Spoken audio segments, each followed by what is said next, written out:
साथियों, जय भीम, जय भारत, जय संविधान। मैं बहुजन Dastak news and constitution channel से गौतम रत्ना, और आज हम आपको एक बाबा साहब अम्बेडकर से जुड़ी हुई हिस्ट्री पर हमारा एपिसोड होगा। और ये शिव शंकर यादव शूद्र जो बॉम्बे रहते हैं,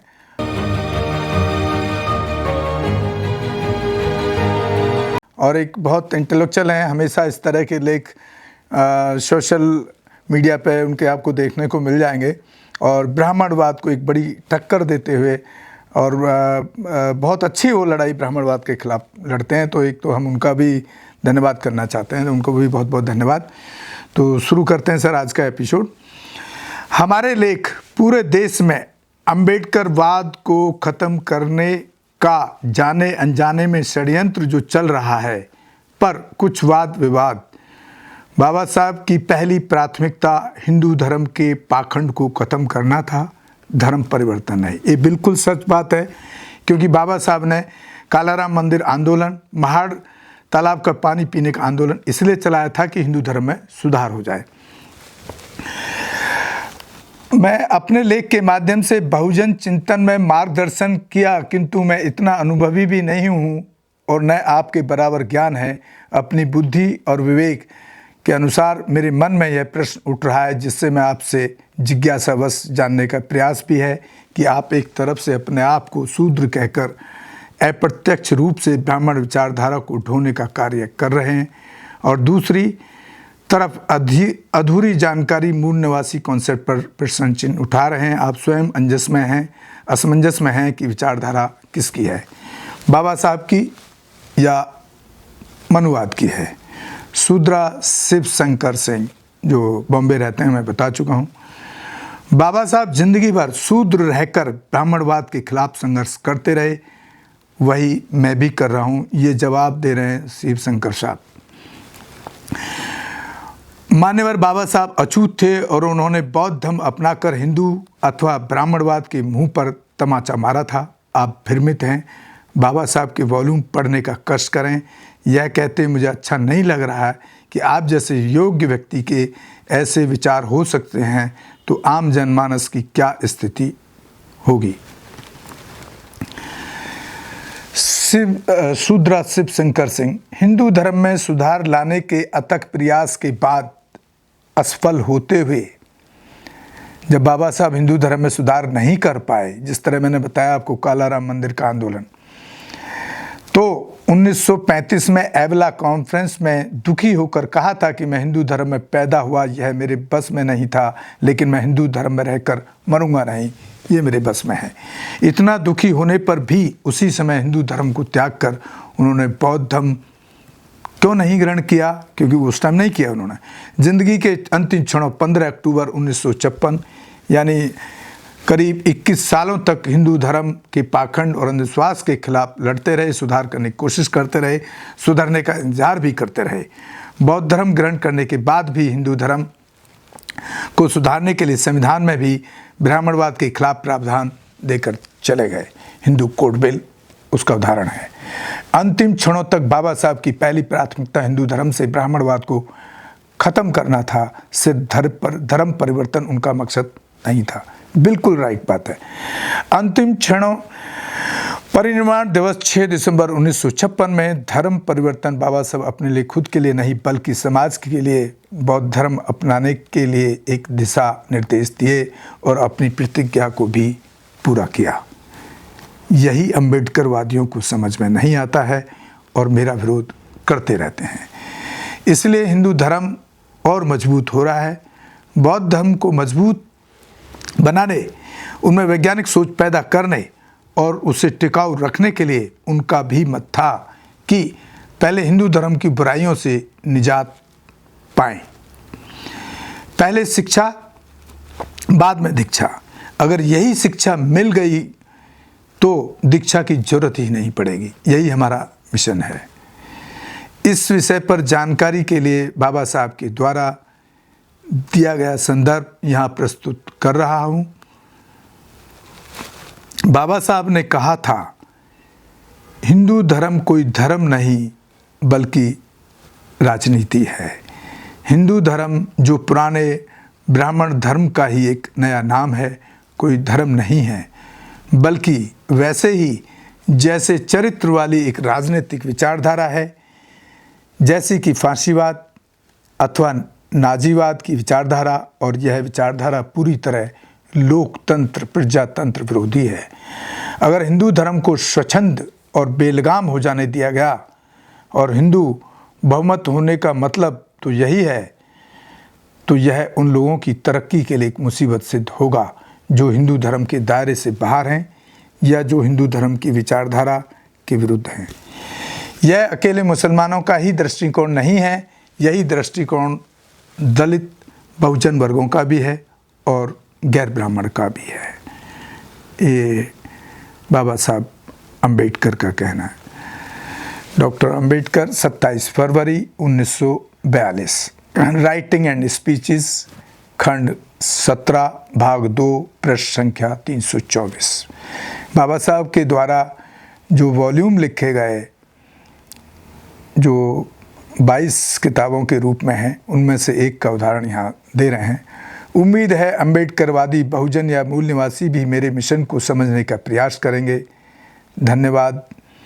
शूद्र शिव शंकर सिंह यादव।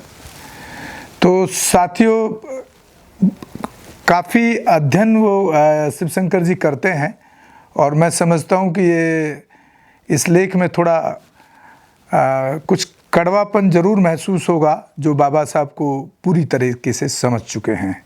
लेकिन ये एक कड़वा सच भी है कि बाबा साहब के जो बौद्ध धर्म अपनाने से पहले के जो आंदोलन हैं, वो यही दिखाते हैं, वो यही कहते हैं कि पहले हिंदू धर्म में ही सुधार करने की कोशिश की जाए। इसलिए बाबा साहब ने, मैं दोबारा रिपीट कर रहा हूँ, कालाराम मंदिर आंदोलन में बहुजनों की एंट्री प्रवेश के लिए चलाया था। उसके बाद महाड़, जो महाराष्ट्र में एक जगह है, और कालाराम मंदिर नासिक में है, महाड़ तालाब जो था, वहाँ पर पशु पक्षी ढोर जानवर ब्राह्मण सब पानी पी सकते थे, लेकिन बहुजन समाज के अछूत लोग वहाँ पानी नहीं पी सकते थे, जिसमें बाबा साहब ने दोनों ही जगह जा कर के अपने जो मिशनरी उनके साथ जो लोग जुड़े थे बहुजन समाज के, जब उन्होंने कालाराम मंदिर में प्रवेश किया तो वहाँ पर भी उनके ऊपर ब्राह्मणवादी लोगों ने अटैक किया, जिसमें कई सौ लोग उस टाइम घायल हुए। वही परिस्थिति जब महाड़ तालाब में वो पानी पीने के लिए अपने बहुजन और अछूत लोगों के साथियों को साथ लेकर पानी पीने के लिए घुसे, तो वहाँ पर भी उनके ऊपर अटैक हुआ। और इसमें से जो महाड़ तालाब का जिक्र मैं इसलिए और ज़्यादा कर रहा हूँ क्योंकि मैं वहाँ खुद जा कर के आया हूँ, वहाँ के पूरे ऐतिहासिक, वहाँ के लोगों से बातचीत करके, वहाँ के लोगों से जानकारी लेकर के मैं आ चुका हूँ ऑलरेडी।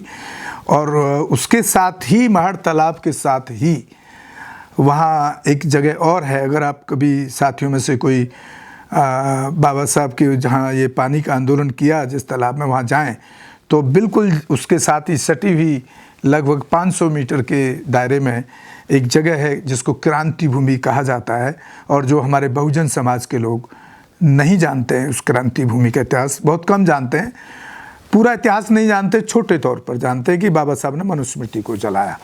मैं वहाँ पर भी गया हूँ और वहाँ से मैंने लाइव भी किए हैं दोनों जगह से एपिसोड। तो वहाँ पर भी जब बाबा साहब मनुस्मृति को जलाने का प्लान किए तो उनके जो ब्राह्मण साथी थे जो बाबा साहब के मूवमेंट में साथ दे रहे थे, उसी ब्राह्मण साथियों को उन्होंने ब्रेन वॉश किया, और उस जो पाखंड जो ब्राह्मणवाद जो हिंदुओं में है वो उन लोगों के दिमाग से बाहर निकाल लाने में सफल रहे। तो उन्हीं ब्राह्मण साथियों से मनुस्मृति को जलवाया था। और वहाँ पर एक समस्या और थी कि जब मनुस्मृति जलेगी तो बाबा साहब के जो फॉलोअर हैं जो हजारों की संख्या में आएंगे, तो उनको कहीं किसी ने भी, ना सरकार ने ना किसी और दूसरे व्यक्ति ने कोई जगह देने के लिए तैयार नहीं था कि जो हजारों में लोग आएंगे वो कहाँ खड़े होंगे, कहाँ रुकेंगे, कहाँ उस मनुस्मृति को जलाएंगे। तो वहाँ एक मुस्लिम समाज के जो बाबा साहब के समर्थक थे, बाबा साहब की मूवमेंट में थे, आज भी वो जगह वहाँ पर है, वो एक ऐतिहासिक जगह है, उसको सरकार ने आज तक कभी डेवलप नहीं किया, उसका सरकार ने कहीं जिक्र नहीं करती है, या लोग भी जिक्र कम करते हैं क्योंकि वो एकदम से आपको टीस देता है ब्राह्मणवाद को। और जो हिंदू मानसिकता के लोग हैं, चाहे भले ही वो शेड्यूल कास्ट समाज से हों, एसटी से हों, ओबीसी से हों, उनको भी वो तकलीफ़ देता है कि हिंदू धर्म के एक उनके लिए उनकी नज़रों में एक पवित्र ग्रंथ को जला देना एक बहुत बड़ी बात थी। तो वहाँ एक मुस्लिम समाज से जो थे खान साहब, उन्होंने वो ज़मीन वहाँ पर करीब 15-20 बीघे ज़मीन के अंदर अपना ग्राउंड दिया और वहाँ पर उस मनुस्मृति को जलाया गया, जहाँ पर एक पिलर क्रांति भूमि के नाम से एक पिलर वहाँ पर बनाया गया बाबा साहब के उस काम की याद में। तो उसको भी जब भी आप जाएं ज़रूर वहाँ देखने जाएं, तो आपको एक अंदर से एक ऐतिहासिक, जब दर्शन करते हैं अलग बात होती है और हमारे बताने में एक अलग बात होती है।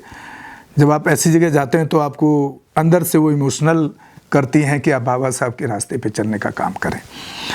साथियों, मैं समझता हूँ कि इस एपिसोड में आपको कई सारी अच्छी जानकारी मिली है और उम्मीद है कि आप बाबा साहब के, क्योंकि मुझे बड़ी पीड़ा होती है कि सिर्फ लोग जय भीम चिल्लाते हैं, लेकिन बाबा साहब की बायोग्राफी, उनके कामों को पढ़ने का काम नहीं करते हैं, जो बहुत ज़रूरी है।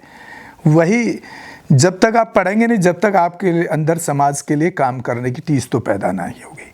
चाहे भले ही आप रिजर्वेशन से नौकरी पाके अपना घर बहुत अच्छा चला लें, अपने एक सिंगल परिवार को मजबूत कर लेंगे, 4 रिश्तेदारों को मजबूत कर लेंगे, लेकिन जो करोड़ों लोग हैं जो पद दलित हैं, आज भी उनको इस तरह की प्रताड़नाएँ झेलनी पड़ रही हैं। रेप केस हैं, हत्याएँ हैं, ज़मीनों पर जो संविधान की बदौलत कुछ ज़मीनें मिली लोगों को, उन पर कब्जे दोबारा से मनुवादी मानसिकता के, ब्राह्मणवादी मानसिकता के लोग आज भी कर रहे हैं। तो ये टीस आपको तभी पैदा हो सकती है कि आप उन लोगों के लिए भी काम करना शुरू करें जब आप बाबा साहब के जीवन को और उनके कामों को पढ़ेंगे। और साथियों, इसी के साथ मैं आपसे विदा लेता हूं। आप हमारे दोनों channel Bahujan Dastak news and constitution को ज़्यादा से ज़्यादा शेयर करें, सब्सक्राइब करें, देखें, और हमारे फेसबुक, इंस्टाग्राम, ट्विटर पेज को भी फॉलो करें जो बहुजन दस्तक न्यूज़ के नाम से है। हो सके तो एक आर्थिक सहयोग भी करें। जय भीम, जय भारत, जय संविधान, नमो बुद्धाय। धन्यवाद साथियों। हमारे चैनल लाइक, शेयर, सब्सक्राइब देखना मत भूलिएगा। जय भीम, जय भारत, जय संविधान, नमो बुद्धाय। धन्यवाद। चैनल आर्थिक समस्या से गुजर रहा है। अगर आप बहुजन समाज में बाबा साहेब अम्बेडकर और तथागत बुद्ध की विचारधारा को अधिक से अधिक लोगों तक पहुंचाना चाहते हैं तो हमें आर्थिक सहयोग प्रदान करें, ताकि हम अपने चैनल के माध्यम से देश विदेश में समता, बंधुता, एकता और संवैधानिक अधिकारों को ज्यादा से ज्यादा लोगों तक पहुंचा सकें। आप अपनी सहायता राशि नीचे लिखे खाते में जमा करा सकते हैं। खाता धारक गौतम रत्ना, खाता संख्या 3169576865 IFSC कोड SBIN 0060336, बैंक भारतीय स्टेट बैंक। आप हमारे बैंक खाते का विवरण स्क्रीन पर भी देख सकते हैं। जय भीम, जय भीम। मैं गौतम रत्ना, गौतम फिल्म्स प्रोडक्शन में आपका स्वागत करता हूं। आप हमारे प्रोडक्शन हाउस के अंदर अपना कैरियर बना सकते हैं as a film director, as a producer and actor and actress and editor and cinematographer also. अगर आपको फिल्म से रिलेटेड कुछ भी प्रोजेक्ट आपको बनवाना है तो हमारे पास में पूरा सेटअप है, जिसमें फिल्म कैमरा है, शूटिंग लाइट्स है और एडिटिंग है। सारा A to Z एक ही जगह पर आपको हमारे यहाँ पर मिल जाएगा। तो दोस्तों, आप हमें कांटेक्ट कर सकते हैं हमारे नंबर्स पर 9810085714।